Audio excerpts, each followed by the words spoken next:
फौजदारी घोषणापत्र प्रलंबित फौजदारी प्रकरण. उमेदवाराचे नाव हेमंत तुकाराम गोडसे, लक्ष्मी निवास संसारी गाव, देवळाली कॅम्प, नाशिक. राजकीय पक्षाचे नाव शिवसेना. निवडणुकीचे नाव लोकसभा सार्वत्रिक निवडणुका 2024. मतदारसंघाचे नाव 21 नाशिक लोकसभा. प्रलंबित फौजदारी प्रकरण. भारतीय दंडसंहिता कलम 188 नुसार लोकसेवकाचे कायदेशीरपणे जारी केलेल्या आदेशाची अवज्ञा. कायदेशीरपणे नेमलेल्या व्यक्तींना अशा अवज्ञेमुळे अटकाव, त्रास किंवा क्षती पोहोचल्यास 1 महिन्याचा साधा कारावास किंवा द्रव्यदंड किंवा दोन्हीही.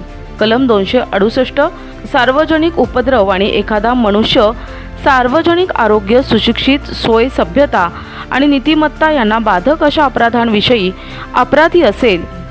कलम 269 जीविकास धोकादायक असलेल्या कोणत्याही रोगाचा संसर्ग पसरवण्याचा संभव असल्याची माहिती आहे अशी कोणतीही कृती करणे 6 महिन्यांचा कारावास किंवा द्रव्यदंड दोन्हीही.